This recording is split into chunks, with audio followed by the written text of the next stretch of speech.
So the reviews are in and fans really loved Anime War episode 12. The comments have been overwhelmingly positive and I'm so happy that you guys enjoyed it so much. Also, thank you everybody who donated, all the patrons, and everybody who purchased a t-shirt of Archon. That actually helps me out a lot. So thank you guys very much. What I want to do in this video is go over some of your comments and your questions regarding the episode. So I usually do these after every Anime War episode. I'll ask all my different social medias, Patreon, Twitter, Facebook. Do you guys have any questions about the episode? Please leave it kind of spoiler free or I won't answer them because I don't really want to give away too much in these kinds of videos. I just want to clarify some things. And first thing I want to clarify before I get into your questions is some fans didn't really understand what was going on, like what was the timeline of this, because they saw the episode 12 feature and they thought that this was going to continue after that. A lot of people, I guess, don't watch my other videos where I explain things, and so when I release an episode, they're just kind of confused, but I digress. Let's get into your questions, starting with the patrons. And first here we have Livid Warrior 1 who asks, what inspired you to make the design choice for Fusion Zeno? Well, I always figured, and I think a lot of fans can agree with me here, that Zeno's model, his look, isn't what you would think of the god of everything, right? And some people have speculated throughout Dragon Ball Super that there's a god even beyond Zeno. It's like people just can't simply grasp that, hey, like Zeno can't be that, that can't be it, right? Like he can't be the god of everything. So I wanted to give him a new form, something that he could actually battle in. And as I've explained to my team as I was preparing to start working on this episode, is that Zeno would have a battle form, because obviously in that little form of his, he doesn't look like he could really fight very well unless he's twirling around like Yoda or something. So I wanted to give him a battle form and something more godly, a being of pure energy. Like he doesn't really have any features. He's just pretty much like energy consolidated into the stature of a silhouette of a being, right? And that's pretty much what he is. He's just raw energy. Okay, second question from Jose. He wants to know how you apply the effects to true form Zeno. So the first thing I do is I actually, when I animate Zeno, he's pure green. I make him green screen. It's also the way that I give Archon his glowing eyes. So if you do a part of the animation as green, then in Adobe Premiere, you can use the Chroma Key, remove that, and then pretty much put any background you want behind it. So first I start with just the green Zeno, and after it's exported, I put the Chroma Key on it, I take out the green, and then I put a background behind it. And for all of the glows and stuff, I use the saber effect in Adobe After Effects. Next questions are from Papa Boten, who asked, wasn't half the earth already scorched from Gohan's fight with the Dragon Fist attack? Yeah, it was the other half.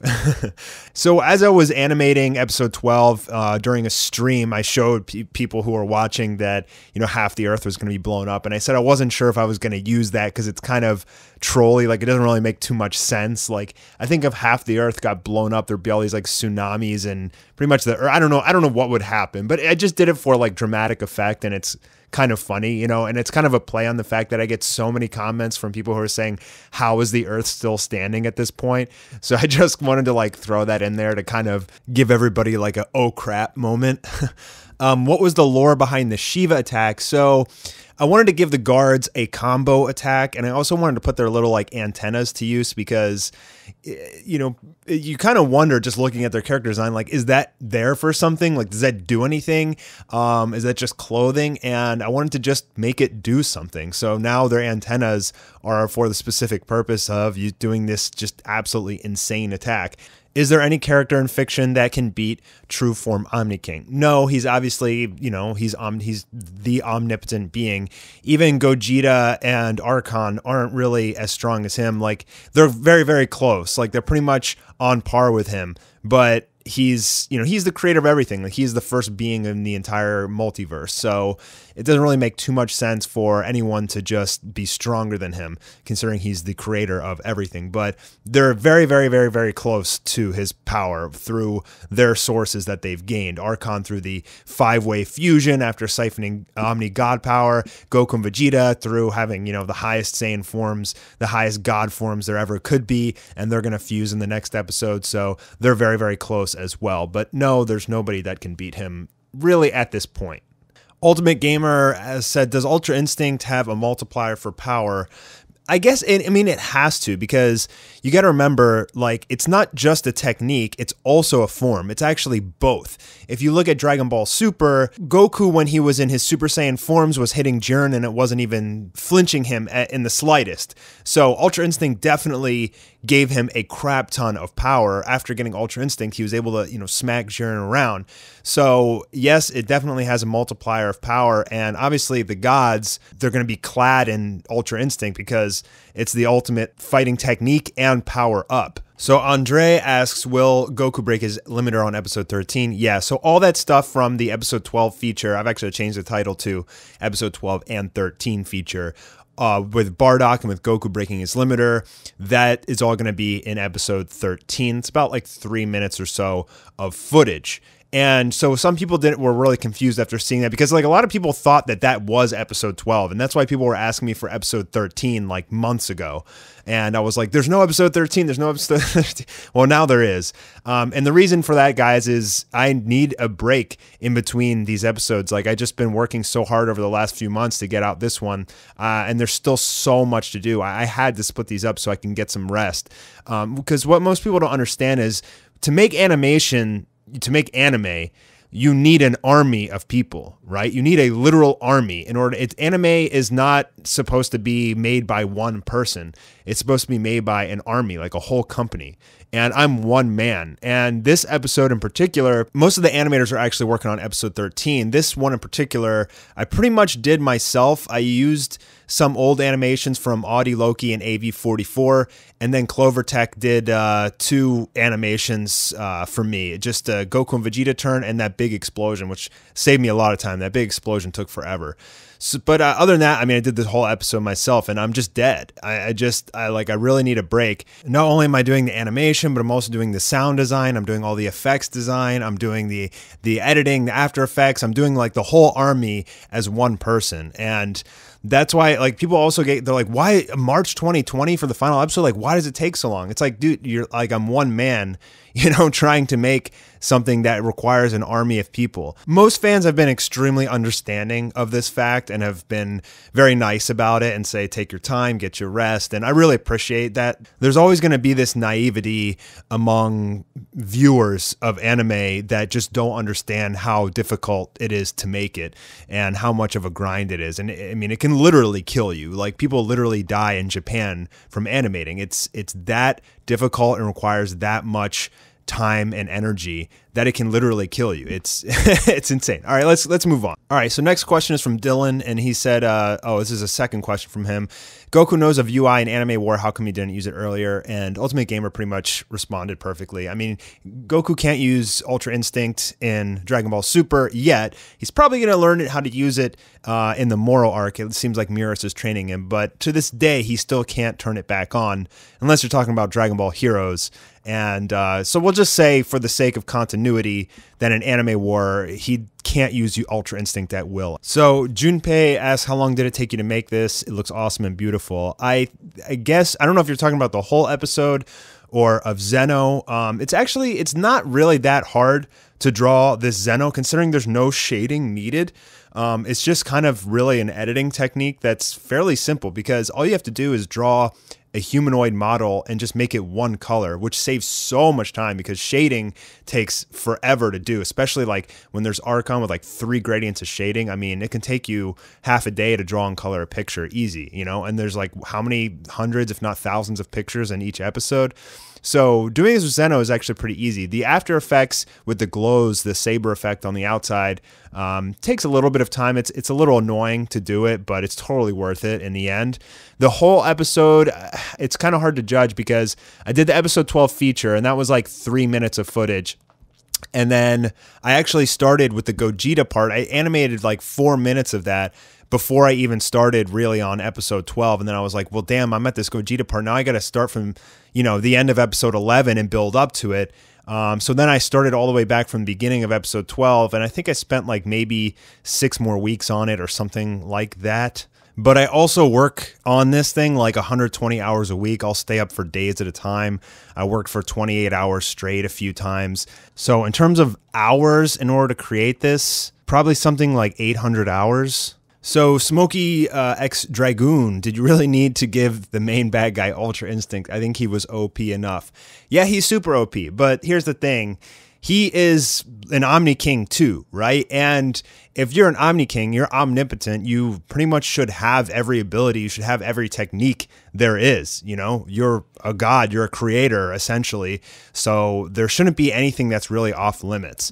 And I really did want to do an Ultra Instinct versus Ultra Instinct battle in Anime War, because I don't know if we're ever even going to get that in Dragon Ball Super. So that's when I was telling you guys there will be some Ultra Instinct in the final episode. It's going to be these two guys going at it.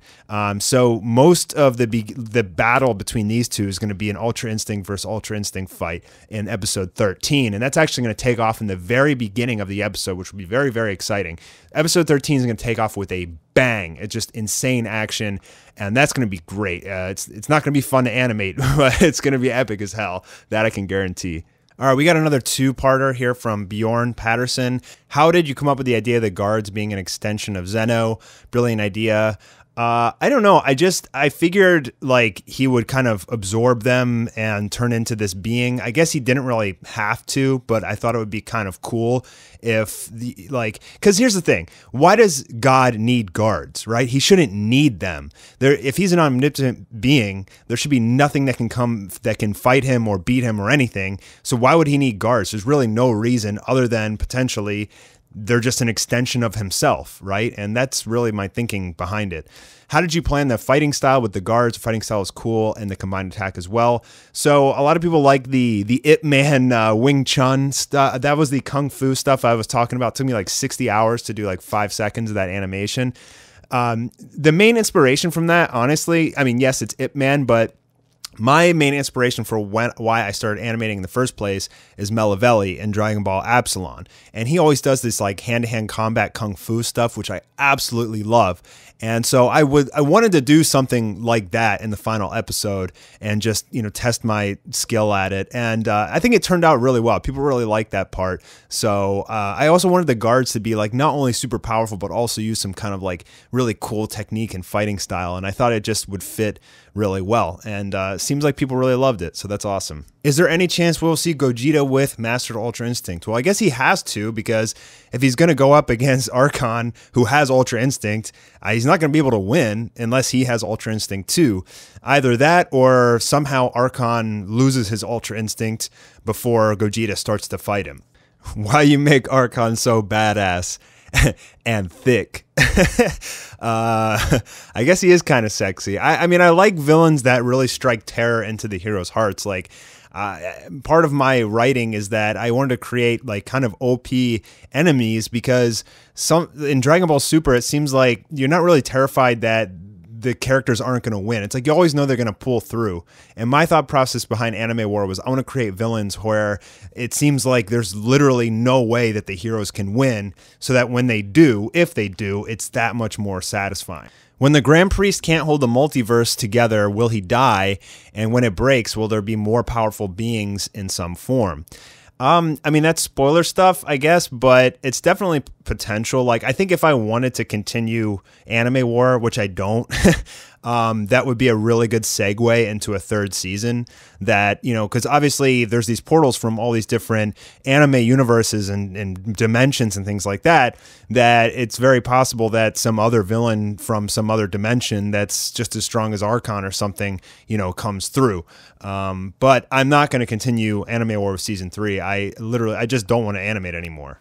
And the reason for that is obviously I'm just too burnt out and dead, and I want to start taking more of a managerial role. It's not that I don't want to make animations anymore. It's just that I don't want to be the grunt that's with my head down on a tablet, never leaving my house, never leaving my room and living my life in this deathly way. It's making me feel very ill at this point, and I just feel like I'm dying, And so if I'm going to continue Anime War or just animations in general, I want to be a manager. I want to have people under me. But the problem with that is that Anime War doesn't make any money. It costs money to make. So I can't hire a team of people to make it for me and pay them just to lose money. It doesn't make sense. I mean, that's just going to increase the amount of money that I like am draining like tenfold.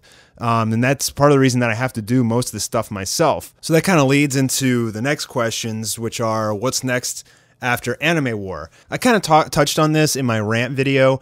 I mean, I'd still want to do Demon Rush. I just can't animate the whole thing myself. There's no way in hell. But what I want to do is still write it, do the storyboards for it, script it, and try and get some of that animation done, like hire some artists and animators to get like a 2-minute clip or something done, just like really high quality, all original stuff that I can show you guys and start like a Kickstarter for it. And I'm still going to be doing my reviews and discussion videos and breakdowns and things like that. I mean, that's the stuff that really brings in all the revenue for the channel, is any kind of like reviews and discussions. Like animations don't bring in squat.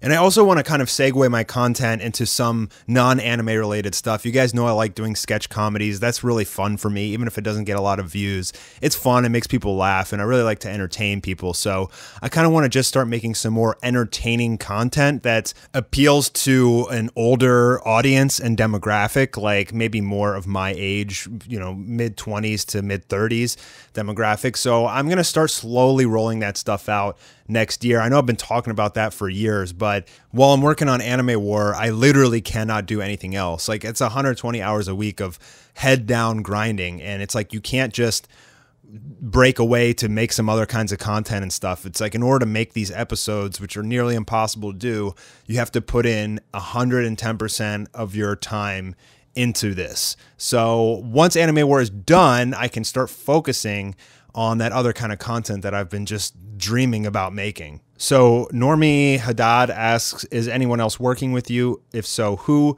So yeah, I mean, there's been a lot of animators that have come and gone to help with Anime War. We've got Adi Loki, Marimo, the Notorious Luke. Those guys are all working on Dragon Ball Deliverance now. We got Phenomations. We got Janzori, who did Combat Gods. We got Etoy1, who's a really awesome animator, flipbook animator, who turned into actual 2D animator for YouTube. Check out his channel as well. Those guys just did cuts for Anime War episode 13 that are super awesome. I can't wait to show you guys those. We got Pride Studios. So we got Clovertech, Mysticon. There's tons of guys that have come in to support. Most of them all started just from watching Goku vs. Saitama and just really started as fans of the series and just asked to pitch in and help, and have really grown in talent exponentially.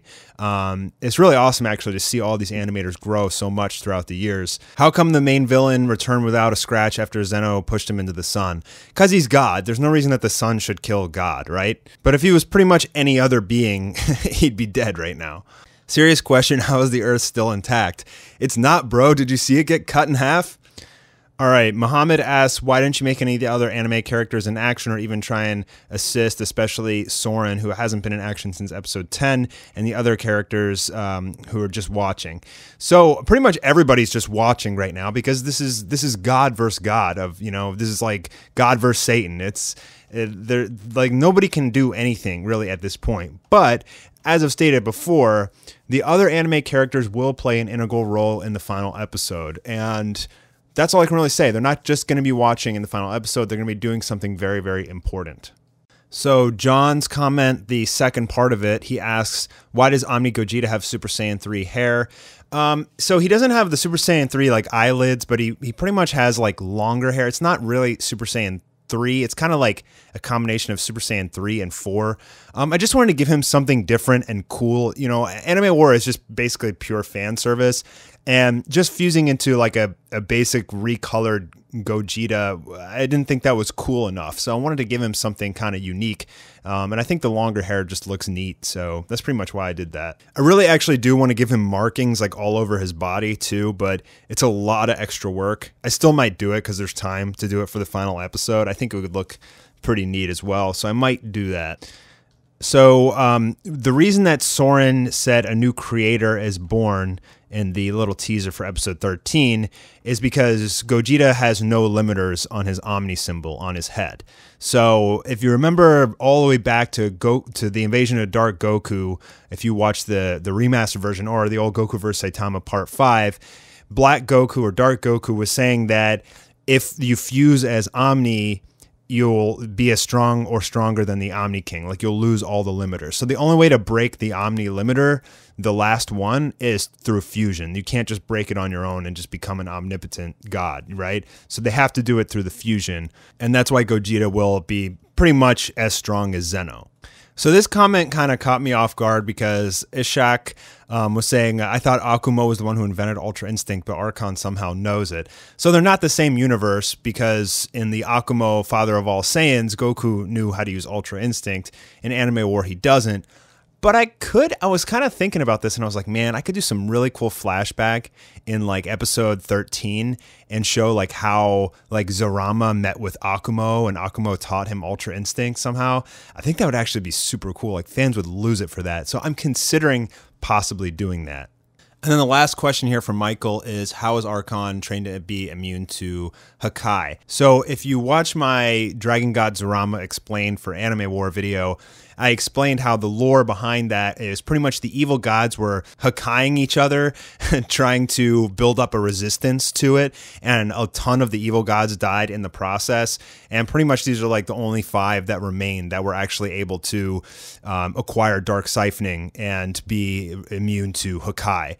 And the reason for that is Rama wanted them to do that because his ultimate goal, his end goal, was to take down Zeno. And he knew that the first thing Zeno was going to do was just try and erase him. So he wasn't going to go and try and fight Zeno without immunity to his squish or his Hakai energy. So that's it for the questions, guys. Man, it's a long video, but I hope I was able to answer most of the stuff. Thank you, everybody, for your support, and go buy a t-shirt if you haven't already. Links are in the description. I'll see you guys soon for some more videos. Awarida!